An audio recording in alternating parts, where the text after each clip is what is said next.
সমাজে যথেষ্ট মুসলমান এমন পাওয়া যায় যারা বিভিন্ন নবীর জীবনের বিভিন্ন ঘটনাকে মন গড়া ব্যাখ্যা অপব্যাখ্যার মাধ্যমে বিভিন্ন নবীকে গুনাহগার সাব্যস্ত করে। এই সমস্ত নবীগণের এক নম্বরের তালিকায় রয়েছেন হযরত আদম আলাইহিস সালাম। হযরত আদম আলাইহিস সালামকে আল্লাহ জান্নাতে দিয়ে একটি গাছের ফল খেতে নিষেধ করেছিলেন, কিন্তু শেষ পর্যন্ত ইবলিসের দুকায় পড়ে আদম নিষিদ্ধ গাছের ফল খেয়েছিলেন। এই হলো আদমের নিষিদ্ধ গাছের ফল খাওয়ার ঘটনার সংক্ষিপ্ত কথা। এই ঘটনাকে অপব্যাখ্যা করে কেউ কেউ বলে যে আল্লাহর আদেশ নিষেধ লঙ্ঘন করলেই তো গুনাহ হয়, আর আদম যে লঙ্ঘন করলেন সেটা তো কোরআনেই আছে, সুতরাং কোরআনের বিবরণ মতেই তো আদম গুনাহগার সাব্যস্ত হয়। তোমার এই ব্যাখ্যাটা যদি আমি একটু সময়ের জন্য মেনে নেই, তাহলে সূরাতুল বাকারার 124 নম্বর আয়াতটি তুমি রাখবা কোথায়, যেখানে আল্লাহ বলেছেন কোনো গুনাহগারকে নবী বানাই না। একবার বলবেন আল্লাহ কোনো গুনাহগারকে নবী বানাই না, আবার বলবেন আদম তুমি গুনাহগার। আল্লাহ এমন স্ববিরোধী কথা বলেন, আপনাদের বিশ্বাস হয়? তাহলে এই আদমের নিষিদ্ধ গাছের ফল খাওয়ার বিশুদ্ধ ব্যাখ্যা কোথায় আছে আমি একটু পরে বলবো। এর আগে বলতে চাই, আদমকে নিষিদ্ধ গাছের ফল খাওয়ার ভিত্তিতে গুনাহগার সাব্যস্ত করা ইসলামী মতবাদ নয়, এটা খ্রিস্টানি মতবাদ। কিভাবে খ্রিস্টানি মতবাদ? বাংলাদেশে যে সমস্ত বাংলা ভাষাভাষী খ্রিস্টানেরা তাদের ধর্ম প্রচারের জন্য বাংলা ভাষায় বিভিন্ন বই পুস্তক লিখেছে, এর মধ্যে একটা বইয়ের নাম আছে কুরআনের আলোকে বেহেশতে যাওয়ার পথ। এই বইয়ে খ্রিস্টানেরা লিখেছে প্রথম নবী আদম প্রথম গুনাহগার। কি ছিল আদমের গুনাহ? জান্নাতে নিষিদ্ধ গাছের ফল খাওয়া ছিল আদমের গুনাহ। তারপরে সেই বইয়ে লেখে এই গুনাহগার আদমের বংশে যত নবী জন্মগ্রহণ করেছেন সমস্ত নবী জন্মগত গুনাহগার। কি ছিল অন্যান্য নবীর গুনাহ? গুনাহগার আদমের বংশে জন্ম হওয়াটাই ছিল তাদের গুনাহ। তারপরে সেই বইয়ে খ্রিস্টানেরা লিখেছে শেষ পর্যন্ত একজন নবীকে আল্লাহ বেগুনাহ বানাবার জন্য তাকে আর পাপিষ্ট আদমের বংশে জন্ম না দিয়ে আল্লাহ নিজের ঔরসে জন্ম দিলেন। ইনি হলেন হযরত ঈসা আলাইহিস সালাম। ইনি পাপিষ্ট আদমের বংশে জন্ম না হয়ে আল্লাহর ঔরসে জন্ম হওয়ার কারণে একজন নবী বেগুনাহ, আর বাকি সবগুলি নবী গুনাহগার পাপিষ্ট। খ্রিস্টানদের বইয়ের বিবরণ বুঝে থাকলে এবার বলুন, নবীগণকে বিভিন্ন জীবনের বিভিন্ন ঘটনার ভ্রান্ত ব্যাখ্যার মাধ্যমে নবীগণকে গুনাহগার সাব্যস্ত করা মুসলমানি মতবাদ না খ্রিস্টানি মতবাদ? সুতরাং মুসলমান সমাজে যারা নবীগণকে গুনাহগার বলে প্রচার করে বেড়ায়, এরা নিঃসন্দেহে খ্রিস্টানদের এজেন্ডা বাস্তবায়নের উদ্দেশ্যে মুসলমান সমাজে ইসলামের নামে কাজ করে। এরা নিঃসন্দেহে খ্রিস্টানদের দালাল। এবার আমরা বোঝার চেষ্টা করব, তাহলে আদমের নিষিদ্ধ গাছের ফল খাওয়ার সহি ব্যাখ্যা কি ছিল? মুফাসসিরিন কেরাম তাফসীরের কিতাবে বিভিন্ন সহি ব্যাখ্যা লিখেছেন, সবগুলি একদিনে বলা যায় না। আজকের মতো একটি মাত্র সহি ব্যাখ্যার কথা আপনাদের বলি। মানুষের জীবনের কোনো কাজে সওয়াব হয়, কোনো কাজে গুনাহ হয় দুনিয়ার জীবনে। জান্নাতি জীবনের কোনো কাজে সওয়াব নাই, গুনাহ নাই। মানুষের জীবনের কোনো কাজে সওয়াব হয়, কোনো কাজে গুনাহ হয় কোন জীবনে? জান্নাতি জীবনের কোনো কাজে সওয়াব নাই, গুনাহ নাই। আগের একটি উদাহরণ শুনুন। দুনিয়ার জীবনে মুসলমানদের জন্য আল্লাহ বিধান দিয়েছেন ফানকিহু মা তাবা লাকুম মিনান নিসাই মাসনা ওয়া সুলাসা ওয়া রুবা ফাইন খিফতুম আল্লাহ তা'দিলু ফাওয়াহিদাতান। হে মুমিন মুসলমানেরা, তোমরা প্রয়োজনে 2 স্ত্রী একত্রে রাখতে পারো, প্রয়োজনে 3 স্ত্রী একত্রে রাখতে পারো, প্রয়োজনে 4 স্ত্রী একত্রে রাখতে পারো, এর বেশি নয়। রাসূল করিম সাল্লাল্লাহু আলাইহি ওয়াসাল্লামের 4 বছর বয়সে একদিন জিবরিল ফিরিস্তা আসলেন, নবীকে মাটিতে শোয়ালেন, সিনা মুবারক কাটলেন, ভিতরের অঙ্গ প্রত্যঙ্গ বের করে ধুইলেন, ধুয়ে আবার ভিতরে ঢুকালেন, কাটা সিনা জোড়া লাগিয়ে দিলেন। সিলাইয়েরও দরকার হইল না, মেডিসিনেরও দরকার হইল না, সময়েরও দরকার হইল না, আর এতে নবীর কোনো ব্যথাও হইল না। এটাকে সিরাতুন নবীর ভাষায় সাক্ষ্য সদর বলা হয়, বাংলায় তার অর্থ বলা হয় বক্ষ বিদারণ।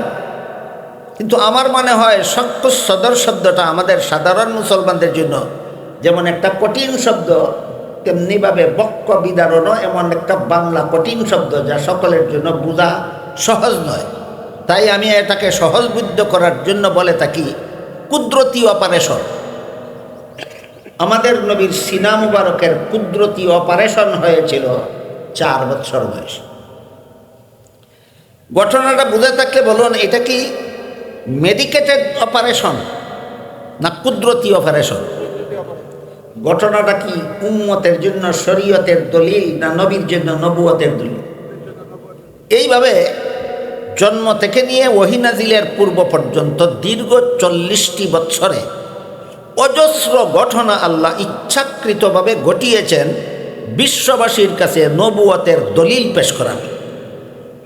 তাই সিরাতুন নবীর প্রথম অধ্যায় 40 বৎসরের জিন্দেগির বৈশিষ্ট্য হল নবীর জন্য নবুয়তের দলিল, উম্মতের জন্য শরীয়তের দলিল নয়।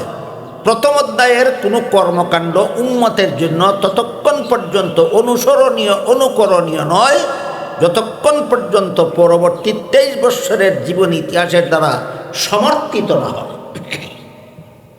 যেমন আমাদের নবী জীবনের প্রথম বিয়ে করেছিলেন 25 বৎসর বয়সে। 25 বৎসর বয়সে আমাদের নবী প্রথম বিয়ে করেছিলেন। বলুন তো, এটা তৃতীয় সিরাতুন নবীর 3য় অধ্যায়ের ঘটনা না 2য় অধ্যায়ের ঘটনা না প্রথম অধ্যায়ের ঘটনা? প্রথম অধ্যায়ের ঘটনা বলি যদি উম্মতের জন্য শরীয়তের দলিল না হয়, তাহলে তিনি প্রথম অধ্যায়ে বিয়ে করেছিলেন, এই বিয়ে উম্মতের জন্য সুন্নত হইল কিভাবে? এই প্রশ্নের জবাব হলো, নবী তার সিরাতুন নবীর প্রথম অধ্যায়ে বিয়ে করেছিলেন, এজন্যই বিয়ে করা উম্মতের জন্য নবীর সুন্নত হয়নি, বরং পরবর্তী জিন্দেগির 23 বৎসরের ইতিহাসে নবী বলে দিয়েছেন, ইয়া মাশারা শাবাব মান ইসতাতা মিনকুমুল বাআতা ফালইয়াতাযাওয়াজ। হে যুব সম্প্রদায়, তোমাদের যাদের সামর্থ্য আছে তোমরা সামর্থ্যবানেরা বিয়ে করো। এবার বুঝে থাকলে বলুন, 25 বৎসর বয়সে নবী বিয়ে করেছিলেন, এজন্য বিয়ে করা উম্মতের জন্য সুন্নত হয়েছে, না 40 বৎসর পরে নবী বলেছেন তোমরা বিয়ে করো সেজন্য সুন্নত হয়েছে? তাহলে সিরাতুন নবীর প্রথম অধ্যায়ের 40 বৎসরের জীবন ইতিহাসের কোনো কর্মকাণ্ড উম্মতের জন্য শরীয়তের দলিল নয়, সবগুলি নবীর জন্য নবুয়তের দলিল। এবার আমরা 2য় অধ্যায় নিয়ে আলোচনা করি। 40 বৎসর পূর্ণ হওয়ার পরে আল্লাহ তার রাসূলের কাছে কুরআন নাজিল শুরু করলেন। কুরআন নাজিল শুরু করা মাত্রই জুলুম নির্যাতন শুরু হয়ে গেল, সন্ত্রাসী হামলা শুরু হয়ে গেল। সব সমাজের যে সমস্ত লোকেরা দীর্ঘ 40 বৎসর পর্যন্ত রাসূলকে সবচেয়ে বেশি মর্যাদা দিত, সম্মান করত, তারাই রাসূলের প্রাণের দুশমনে পরিণত হলো শুধুমাত্র লা ইলাহা ইল্লাল্লাহু মুহাম্মাদুর রাসূলুল্লাহ বলার কারণে।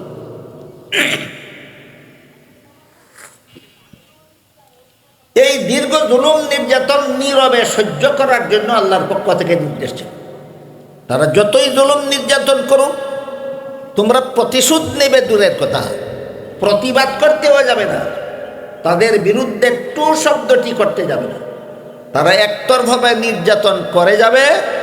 আর হে নবীর অনুসারী মুসলমানেরা, তোমরা শুধু নীরবে সহ্য করে যাবে। এইটাই ছিল 13 বৎসরের মক্কি জিন্দেগির বৈশিষ্ট্য। সন্ত্রাসীদের হামলা প্রতিবাদ না করে, প্রতিশোধ নিতে না গিয়ে নীরবে সহ্য করা। সিরাতুন নবীর 2য় অধ্যায় 13 বৎসরের মক্কি জিন্দেগি, এর বৈশিষ্ট্য হলো সন্ত্রাসীদের হামলা নীরবে সহ্য করা। অতঃপর আগের 40 আর পরের 13-53 বৎসর বয়সে রাসূল করিম সাল্লাল্লাহু আলাইহি ওয়াসাল্লাম হিজরত করে মদিনা শরীফ গেলেন। এবার 3য় অধ্যায় শুরু হলো। 3য় অধ্যায়ের শিরোনাম হলো মাদানী জিন্দেগি, মেয়াদকাল 10 বৎসরের। সেখানে গিয়েই আল্লাহর রাসূল একটা রাষ্ট্র প্রতিষ্ঠা করলেন। মদিনা শরীফে গিয়েই একটা রাষ্ট্র প্রতিষ্ঠা করলেন। বলেন, একটা রাষ্ট্র প্রতিষ্ঠা করে সেই রাষ্ট্র পরিচালনা করা, এটা সিরাতুন নবীর কোন অধ্যায়ের আদর্শ? 3য় অধ্যায়ের আদর্শ। সুতরাং রাষ্ট্রীয় জীবনে যদি কেউ ইসলাম মানে না, তাহলে সেও কি সিরাতুন নবী মানে? কোন লাজে কোন হায়ায় নবীকে আদর্শ বলো? হায়া লজ্জা নাই? হায়া লজ্জা নাই? হায়া লজ্জা থাকলে যারা নবীর 10 বৎসরের মাদানী জিন্দেগীর বৈশিষ্ট্য মানে না, রাষ্ট্র প্রতিষ্ঠা করা এবং পরিচালনা করা নবীর আদর্শ যারা মানে না, এদের মুখে নবীকে আদর্শ বলা শোভা পায় না। এরা লাজুক নয়, এরা নির্লজ্জ, বেহায়া। মদিনা শরীফে গিয়েই রাসূল একটা রাষ্ট্র প্রতিষ্ঠা করলেন। কতদিন রাষ্ট্রটা শাসন করেছিলেন? 10 বৎসর শাসন করেছিলেন। সেই রাষ্ট্রটা পরিচালনার জন্য আল্লাহ রাসূল একটা লিখিত সংবিধানও তৈরি করেছিলেন। ইতিহাসের ভাষায় সেই রাসূলের তৈরিকৃত সংবিধানটার নাম হলো মদিনা সনদ।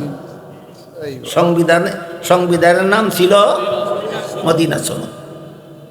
মদিনা সনদের কতগুলি ধারা উপধারার কথা আমি আপনাদের বলি, যাতে আপনারা যারা ইসলামী রাষ্ট্র প্রতিষ্ঠার স্বপ্ন দেখেন, আপনারা যেন এখান থেকে শিক্ষণীয় কিছু গ্রহণ করতে পারেন। বাংলাদেশে যারা যারা ইসলামী রাষ্ট্র প্রতিষ্ঠার স্বপ্ন দেখেন, রাষ্ট্র প্রতিষ্ঠার আন্দোলন করেন, শুধু স্বপ্ন নিজে নিজে দেখলে হবে না, আর আন্দোলন মন গড়াভাবে করলে হবে না, হতে হবে সিরাতুন নবীর আদর্শ মতে।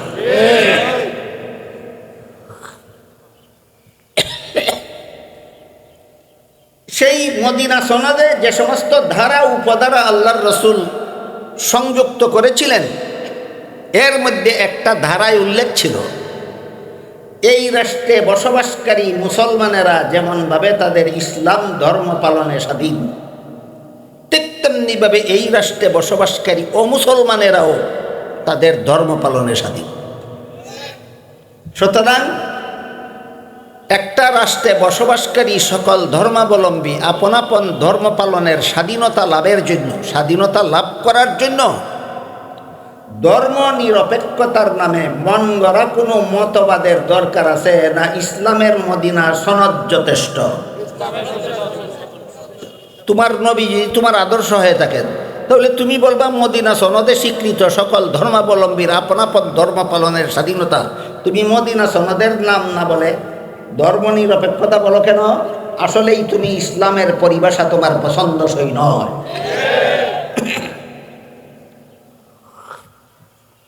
মদিনা সনদের একটা দ্বারা এই দেশের সকল ধর্মাবলম্বী আপন আপন ধর্ম পালনে স্বাধীন। এখান থেকে মুসলমানের দেশের সংবিধান কোন নীতিতে রচিত হবে সেটাও আল্লাহ রাসূল শিক্ষা দিয়েছেন। আমি এবার আপনাদের সেই দিকে দৃষ্টি আকর্ষণ করতে চাই। মদিনা সনদে রাসূল শিক্ষা দিয়েছেন মুসলমানের দেশের সংবিধান কোরআনের আলোকে রচিত হতে হবে। মুসলমানের দেশের সংবিধান কিসের আলোকে? কোরআনের আলোকে রচিত হতে হবে। একটা ধারা সংযুক্ত করলেন, মুসলমানেরা যেমনভাবে নিজেদের ধর্ম পালনে স্বাধীন, তেমনিভাবে অমুসলমানেরাও নিজেদের ধর্ম পালনে স্বাধীন। এই ধারাটি নবীর মন গড়া ছিল না কোরআনের আলোকে ছিল? আমরা একটু বোঝার চেষ্টা করি। পবিত্র কোরআনের সূরাতুল বাকারার 256 নম্বর আয়াতে আল্লাহ বলে দিয়েছেন, লা ইকরাহা ফিদ্দীন। এর অর্থ হলো ধর্মের বেলায় বল প্রয়োগ চলবে না, বরং সমস্ত ধর্মাবলম্বীরা হবে আপন আপন ধর্ম পালনে স্বাধীন।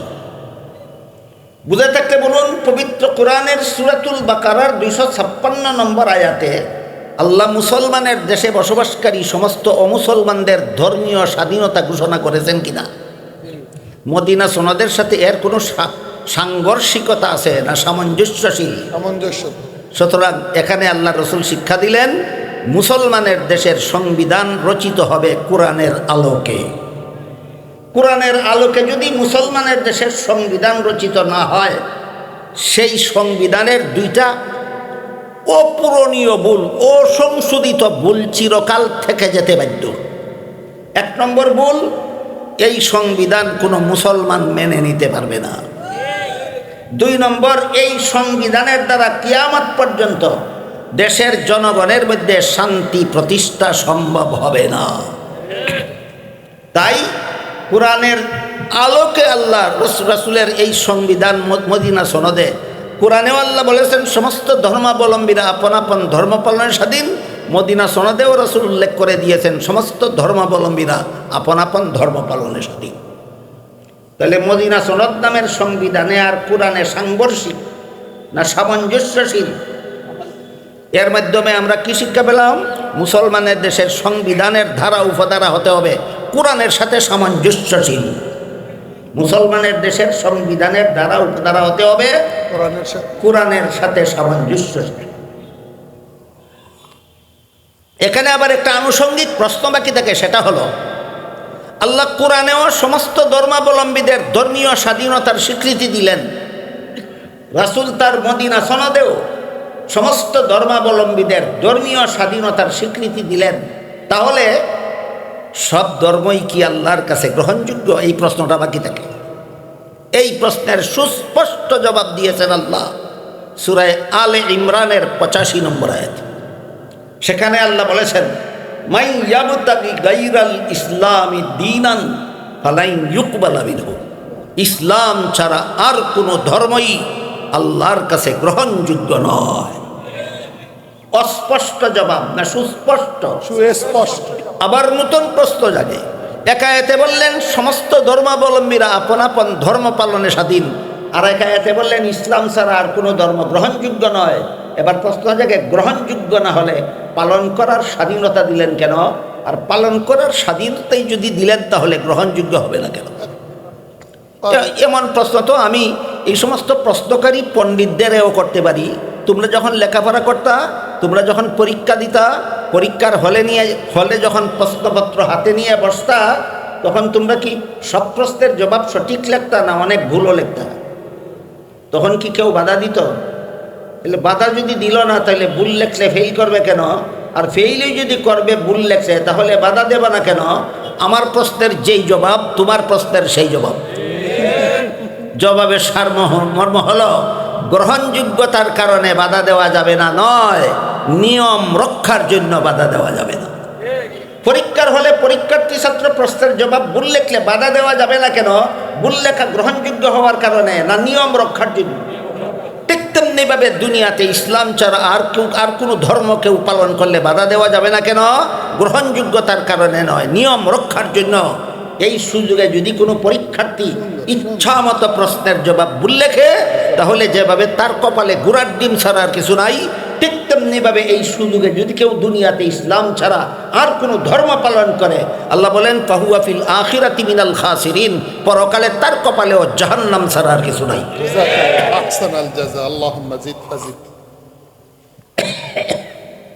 গেল মদিনা সনদের ধর্ম সংক্রান্ত আলোচনা। এখান থেকে আমরা শিখলাম মদিনা সনদ থেকে, সিরাতুন নবীর 3য় অধ্যায় থেকে। সিরাতুন নবীর কত নম্বর অধ্যায় থেকে? সিরাতুন নবীর 3য় অধ্যায় থেকে আমরা শিখলাম মুসলমানের দেশের, বিশেষত মুসলিম সংখ্যাগরিষ্ঠ দেশের সংবিধান হতে হবে কোরআনের আলোকে।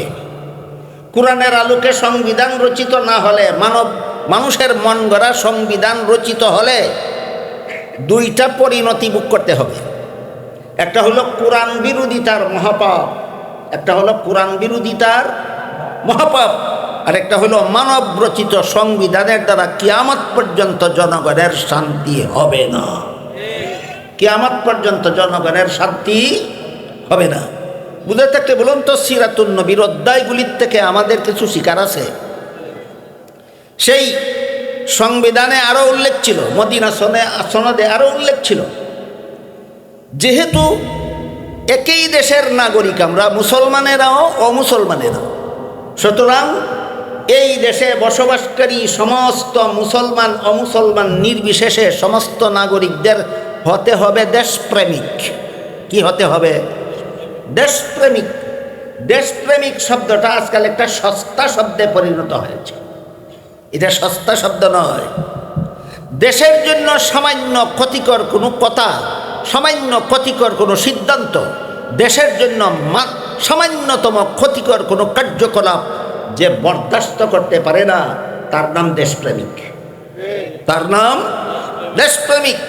যারা দেশকে বিদেশের কাছে জিম্মি করে ফেলে, যারা দেশকে বিদেশের কাছে নতজানু করে ফেলে, যারা দেশের সম্পদ বিদেশের কাছে লুটিয়ে দেয়, এরা দেশপ্রেমিক নয়, দেশের শত্রু।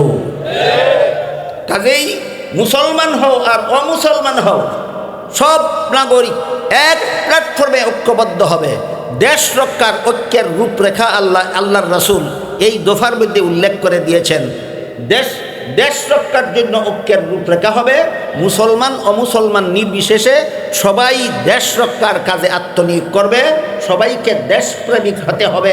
এমত অবস্থায় মদিনা সনদের আর একটা ধারা আছে, বাইরের দেশের কোনো মানুষ যদি মদিনার ইহুদিদের উপর হামলা করে, মদিনার মুসলমানদের ইহুদিদের পক্ষ হয়ে শত্রুদের বিরুদ্ধে যুদ্ধ করতে হবে।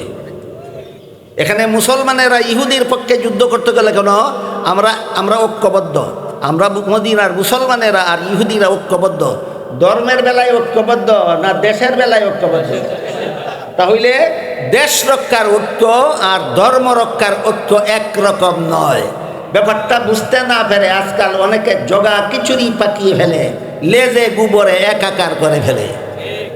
দেশ রক্ষার ঐক্যের রূপরেখা দিয়েছেন রাসূল মদিনা সনদে, আর ইমান রক্ষার ঐক্যের রূপরেখা দিয়েছেন আল্লাহ কুরআনে। দেশ রক্ষার ঐক্যের রূপরেখা আর ইসলাম রক্ষার ঐক্যের রূপরেখা এক নয়। একাকার করে ফেলতে যারা চেষ্টা করে, এরা হয়তো ঐক্যের নীতিমালা জানেই না, আর না হয় জানে কিন্তু অসৎ উদ্দেশ্য চরিতার্থ করার জন্য পার্থক্যের কথা জাতির সামনে প্রকাশ করে না। তাই আমরা মদিনা সনদ থেকে দেশ রক্ষার ঐক্যের রূপরেখাটা গ্রহণ করি। আল্লাহর রাসূল মদিনা সনদে উল্লেখ করে দিয়েছিলেন, বাইরের কোনো শত্রু মদিনার ইহুদিদের উপর হামলা করলে ইহুদিদের পক্ষ হয়ে মদিনার মুসলমানেরা বাইরের শত্রুদের সাথে যুদ্ধ করতে হবে। ঠিক তেমনিভাবে বাইরের কোনো শত্রু যদি মদিনার মুসলমানদের উপর হামলা করে, মদিনার বসবাসকারী ইহুদিদের মদিনার মুসলমানের পক্ষ হয়ে বাইরের শত্রুর সাথে মোকাবেলা করতে হবে। এই ক্ষেত্রে দেশ রক্ষার বেলায় মুসলমান অমুসলমান সবাই ঐক্যবদ্ধ। এই ঐক্যবদ্ধতার জন্য এক নম্বর শর্ত হলো প্রত্যেকের ধর্মীয় স্বাধীনতা দিতে হবে। 2 নম্বর শর্ত হলো দেশপ্রেমিক হতে হবে। 3 নম্বর শর্ত হলো রাষ্ট্রদ্রোহিতামূলক কর্মকাণ্ড থেকে নিজেকে বিরত রাখতে হবে। বলুন, এগুলি ইসলামী ঐক্যের রূপরেখা না দেশ রক্ষার ঐক্যের রূপরেখা? দেশ রক্ষার ঐক্যের রূপরেখায় সব মুসলমান একত্র হওয়ার কথা নয়, দেশের সমস্ত বাসিন্দা মুসলমান অমুসলমান নির্বিশেষে সবাইকে ঐক্যবদ্ধ হওয়ার কথা। এমত অবস্থায় কোনো মুসলমান যদি দেশের স্বার্থবিরোধী কর্মকাণ্ডে লিপ্ত হয়, সেই মুসলমান হবে রাষ্ট্রদ্রোহী। হয়তো তার নাগরিকত্ব বাতিল করতে হবে, আর না হয় তাকে দেশদ্রোহিতার শাস্তি আদালতে বহন করতে হবে। এইরকম একজন দেশদ্রোহী মুসলমানের নাম, ইতিহাস কুখ্যাত মুসলমানের নাম হলো মীর জাফর। মুসলমান নবাবের প্রধান সেনাপতি ছিল, জাতিগতভাবে ছিল মুসলমান। বলুন, সে দেশপ্রেমিক ছিল না দেশদ্রোহী ছিল? এইরকম দেশদ্রোহী কিয়ামত পর্যন্ত যত দেশদ্রোহী দেশবাসীর কাছে ধরা পড়বে, এদের হয়তো নাগরিকত্ব বাতিল হবে, আর না হয় রাষ্ট্রদ্রোহিতার আইনের আওতায় আদালতে এদের বিচার করতে হবে। এইরকম একটা দেশদ্রোহী সংগঠন আছে বাংলাদেশে। এই দেশদ্রোহী সংগঠনটার নাম ইসকন রাষ্ট্রদ্রোহী সংগঠন। এই সংগঠনের বাংলাদেশের নাগরিকত্ব রাখার অধিকার নাই। এই সংগঠনকে আদালতে আইনের আওতায় রাষ্ট্রদ্রোহিতার বিচার করতে হবে। যদি বিচারও করা হয় না, দেশের নাগরিক হয়েও থাকতে চায়, সারা দেশের হিন্দু মুসলিম বৌদ্ধ খ্রিস্টান নির্বিশেষে সমস্ত বাংলাদেশের নাগরিকদের এই ইসকনের বিরুদ্ধে জিহাদ করতে হবে। কাজেই এই হইল দেশ রক্ষার ঐক্য। মুসলিম অমুসলিম সমন্বয়ে হয়। এতে কতগুলি শর্ত আছে। 1 নম্বর শর্ত, সকলের ধর্ম পালনের স্বাধীনতা থাকবে।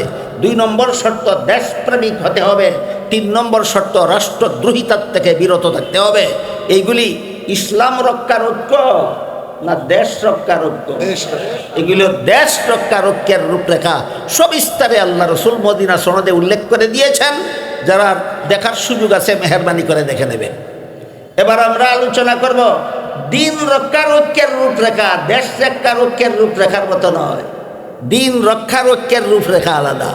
এই ব্যাপারে আল্লাহ সূরা আলে ইমরানের 103 নম্বর আয়াতে বলে, বিহাবলিল্লাহি জামিআন ওয়া লা তাফাররাকু। এখানে আল্লাহ মুমিন মুসলমানদেরকে সম্বোধন করে বলেছেন, হে মুমিন মুসলমানেরা, তোমরা আল্লাহর দিন পালনের মাধ্যমে ঐক্যবদ্ধ হও।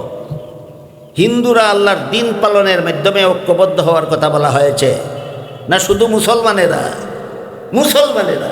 তাহলে মুসলমানের ঐক্যের রূপরেখা হলো আল্লাহর দিন পালন হলো মুসলমানদের ঐক্যের প্ল্যাটফর্ম। আল্লাহর দিন হলো মুসলমানের ঐক্যের প্ল্যাটফর্ম। আমাদের সমাজে আজকাল অনেকেই ঐক্যের আহ্বান জানান, আসুন সব মুসলমানেরা ঐক্যবদ্ধ হয়ে যায়। কোথায় গিয়ে ঐক্যবদ্ধ হব? আমার দলটা বড়, আমার দল শক্তিশালী, আমাদের দেশের কর্মী বেশি, আমার দলের সদস্য বেশি, সুতরাং ক্ষুদ্রতম দলগুলি আমার দলে এসে ঐক্যবদ্ধ হও। এগুলি ইসলাম বিরোধী কথাবার্তা। আল্লাহ বলেননি যার দল বড় তার সাথে ঐক্যবদ্ধ হও। আল্লাহ বলেননি যার দলের কর্মী বেশি তার সাথে ঐক্যবদ্ধ হও। আল্লাহ বলেননি যার দলের সদস্য বেশি তার সাথে ঐক্যবদ্ধ হও। আল্লাহ বলেন, হে মুসলমানেরা, সমস্ত মুসলমান সম্মিলিতভাবে আল্লাহর দিন পালনের মাধ্যমে ঐক্যবদ্ধ হও। বলুন, আল্লাহ কোনো দলের সাথে ঐক্যবদ্ধ হওয়ার কথা বলেছেন না আল্লাহর দিন পালনের মাধ্যমে ঐক্যবদ্ধ হওয়ার কথা বলেছেন? তাহলে আল্লাহর দিন বলতে আল্লাহ কি বুঝান একটু আমরা বোঝার চেষ্টা করি। আল্লাহ পাক রব্বুল আলামিন সূরা শুরার 11 নম্বর আয়াতে বলেছেন আকিমুদ্দিন। এই যে দিন শব্দ, এখানে আল্লাহ দিন শব্দকে ইসলামের বিশুদ্ধ মতবাদ অর্থে ব্যবহার করেছেন। এটা হলো বাংলা ভাষা, ইসলামী পরিভাষায় বলা হয় সহি আকিদা। আকিমুদ্দিনের অর্থ হলে, হে মুমিন মুসলমানেরা, তোমরা সবাই মিলে ইসলামের সহি আকিদা পোষণ করো, ইসলামের বিশুদ্ধ মতবাদে অটল থাকো। সূরা শুরার 13 নম্বর আয়াতে আল্লাহ দিন বলতে বুঝিয়েছেন ইসলামের সহি আকিদা। হে মুসলমানেরা, তোমরা সবাই ইসলামের সহি আকিদা পোষণ করার মাধ্যমে ঐক্যবদ্ধ হও। ইসলামের নামে ভ্রান্ত আকিদা পোষণকারীদের সাথে ঐক্যবদ্ধ বলেছেন না ইসলামের সহি আকিদা পোষণের মাধ্যমে ঐক্যবদ্ধ হও? ইসলামের সহি আকিদা বলতে কি বোঝায় আর ভ্রান্ত আকিদা বলতে কি বোঝায়, দুটি উদাহরণ দিচ্ছি। কিছু ধর্ম বিশ্বাস এমন আছে যেগুলি ধর্মের ইসলামের নামে করা হয়, কিন্তু আসলে এগুলি ইসলাম ধর্মের মতবাদই নয়, সেগুলি কুফরি মতবাদ। ইসলামের নামে কুফরি মতবাদ পোষণকারী মানুষের অভাব ছিল না অতীতেও, অভাব নাই বর্তমানেও। এর মধ্যে একটা দলের নাম হলো কাদিয়ানি। কাদিয়ানিরা নিজেদের দলের নাম দিয়েছে আহমদিয়া মুসলিম জমাত। মুসলিম জমাত অর্থ মুসলমানের দল। মুসলিম জমাত অর্থ মুসলমানের দল। আপনারা বলুন, কাদিয়ানিরা মুসলমান না কাফের? কাদিয়ানিরা কাফের হইয়া মুসলমানের দল নাম দিয়েছে, অর্থাৎ এরা দাবি করে আমাদের ধর্ম ইসলাম, কিন্তু মতবাদ ইসলামী নয়, মতবাদ কুফরি। এই হইল ইসলামের নামে এমন ভ্রান্ত মতবাদ, যেই ভ্রান্ত মতবাদের কারণে তার ধর্ম আর ইসলাম থাকে না, সে কাফের হয়ে যায়। তেমন ভ্রান্ত মতবাদ পোষণকারী একটা দলের নাম হলো কাদিয়ানি।